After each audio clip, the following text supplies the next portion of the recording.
This points awarding system. This tells you how we're going to determine which grants are funded.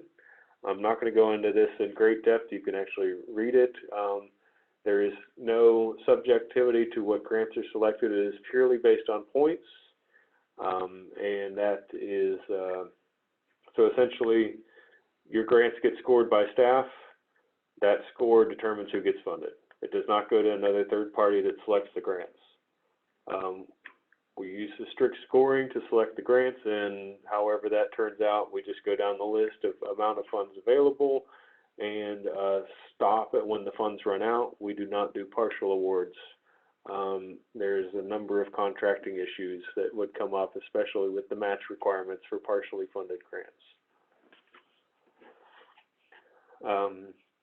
All right, so a lot of this in this next session where we're talking about scoring system, we did purposely, even though there's a lot of nuances and differences between PARTIF and LWCF, which we've taken a lot of time so far to talk about, we have done as best we can to retain a lot of the commonalities that you have in a PARTIF application and have them built into LWCF.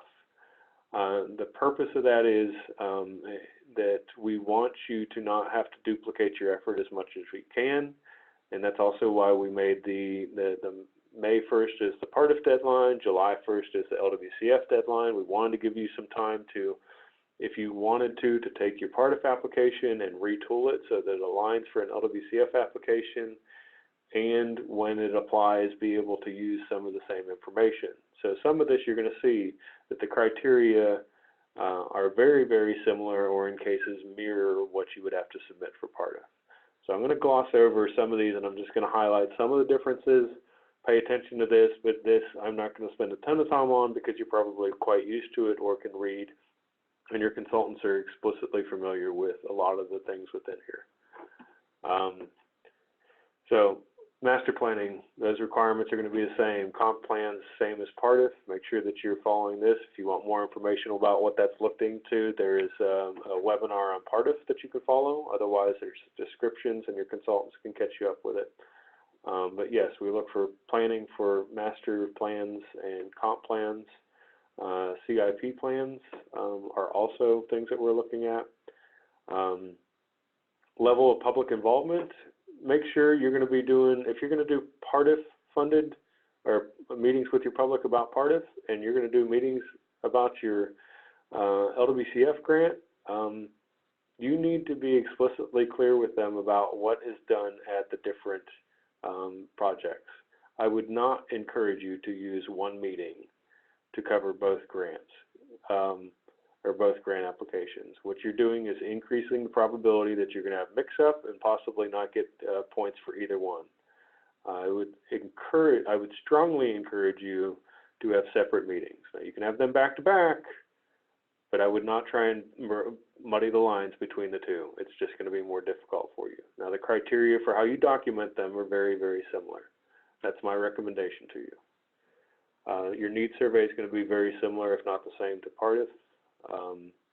And all the criteria are on here. Same thing with your civic groups, goes to the same recommendation as what I said for your public meetings.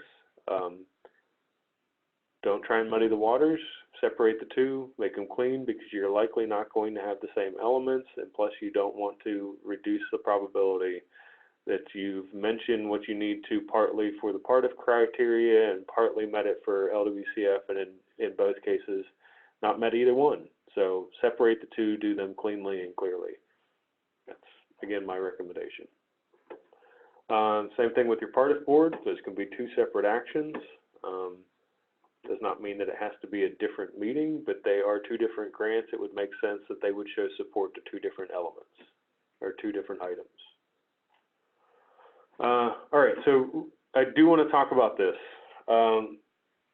There is the propensity within PARTIF to put as many facilities as you can into your project, even going above what you would get points for, just putting everything in there so that you can express to the PARTIF authority how grand and awesome your project is going to be and how many things that you're going to do in there. I want to draw a contrast. you will not get more points for submitting more than 3 renovated facilities or replaced facilities on your site. Renovation and replacement are served as the same type of thing. It won't be like you get 3 facilities, you get 30 points for 3 renovated facilities and then an additional 30 points for 3 replaced facilities. No, they're seen the same way. So it does not make sense score-wise for you to replace or renovate more than 3 facilities. You didn't need to denote what is on here. Adding those additional things increases your overmatch, which is what we've already talked about as problematic or could be problematic. In position, tell us why it's significant. This is similar to PARTIF, to where you're going to explain why it's significant or excellent or average. If you fail to put an explanation point on here, we're going to default to the 5 points.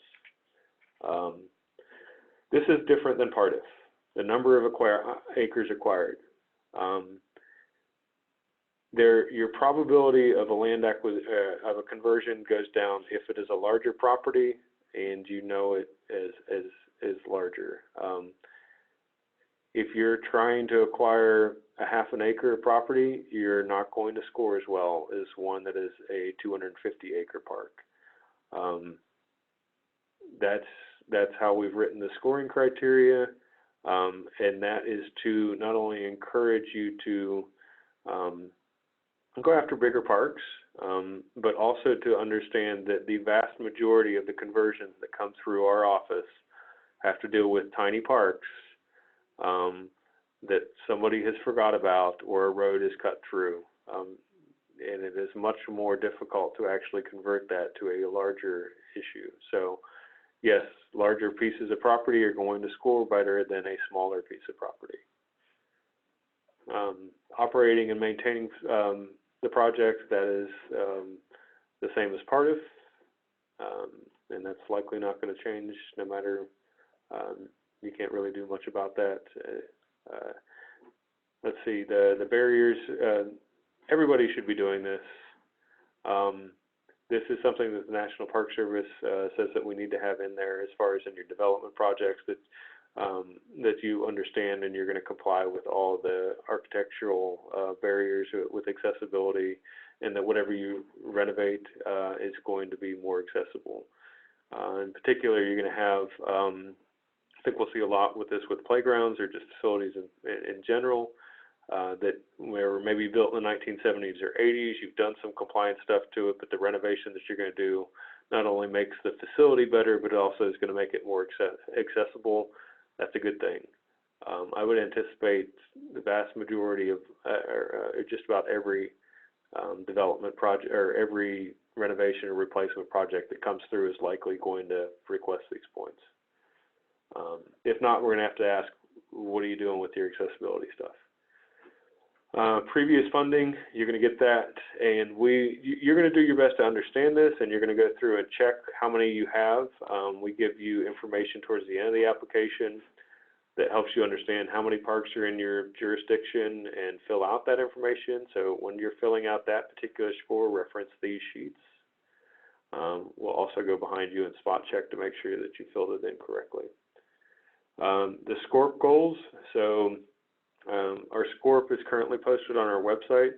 Just so you know, the North Carolina SCORP is currently in the process of updating right now. So the SCORP that you review right now may be different than the SCORP that you review in July or in June or hopefully in May when you're reviewing your application. Do your best with putting down what these goals are going to be.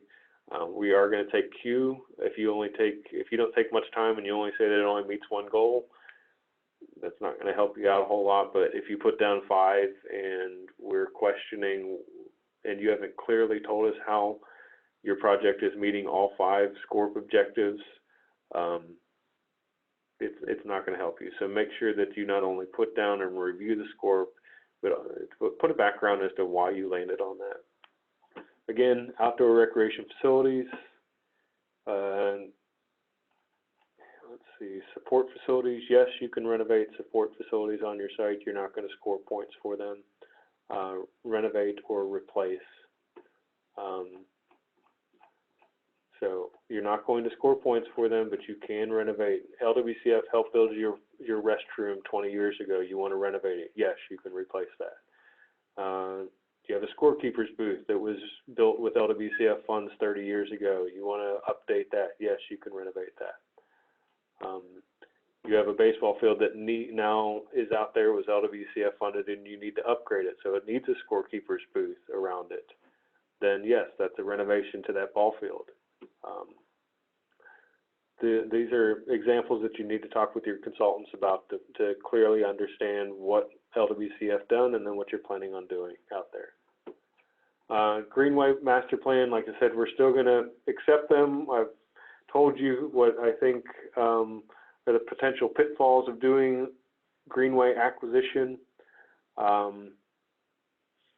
but that ultimately is on the local governments to decide what your needs are. If you say that you're going to buy 10 corridors and you can only acquire 9, you're in breach of contract.